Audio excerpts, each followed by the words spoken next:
Here we are back on switch 2, our non-root of our two switches, and we're going to look at these timers, hello time, max age, and forward delay. We see the values here, and they have to be the defaults because we haven't changed them. The hello time is 2 seconds, the max age 20 seconds, and forward delay 15 seconds. We need to know exactly what's going on with each of those, though. So first, let's see if iOS help is of any help. And not really, move that up just a tad, and you can see that forward time is defined as setting the forward delay, hello time is set the hello interval, and max age is set the max age interval. I think we need to know a little bit more about those three values than what we're seeing here. Certainly knowing how to change them is important, but we better know exactly what they're doing. That hello time defines how often the root bridge originates those hello BPDUs or configuration BPDUs. And the default setting there, as we saw, is 2 seconds. Note that it's the root bridge that originates the BPDU, and the non-roots are going to forward it. They're going to receive it, accept it, look at it, forward it.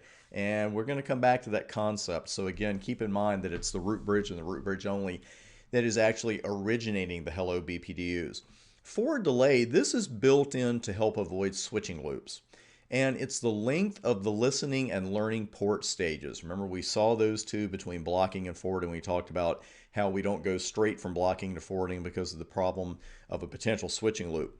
Each stage is 15 seconds. So when you change the forward delay, you are changing the length of both the listening and the learning stages. So you're looking at 30 seconds overall there by default, 15 seconds in each stage. Now, max age, that's how long a switch retains the superior BPDU's contents before discarding it. So if the BPDUs that it has received, it says, okay, this one's from this is superior, then I'm going to keep the contents of it for 20 seconds. So that shouldn't cause any trouble if the root is actually originating them every 2 seconds, even if you build in a little bit of transmission or forwarding delay along the way, not to be confused with the actual forward delay state. So we've got 3 values here. You definitely need to know what those default timers are and what each one does. We can change them. We almost did just now with the iOS help, and we will change them in just a moment, but a word about doing so. These values were not pulled out of a hat or anywhere else. They are highly efficient.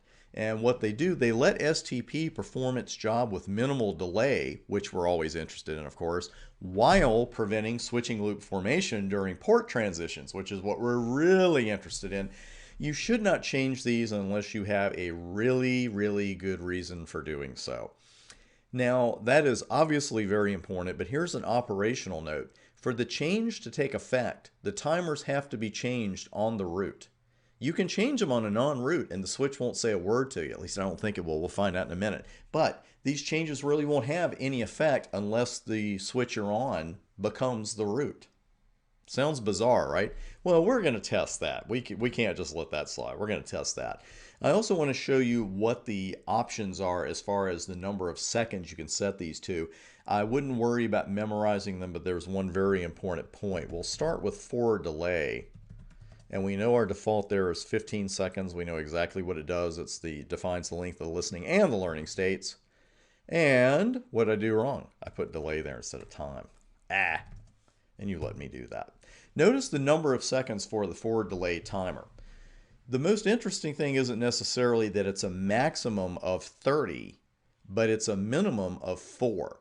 Because a lot of times with iOS help, when you use that, you've got a numeric range, it'll be 0 through 20 gazillion, something like that. I mean, it'd just be a ridiculous range.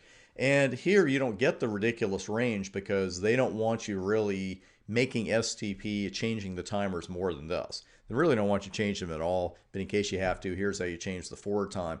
But again, you can't set it for less than 4 seconds.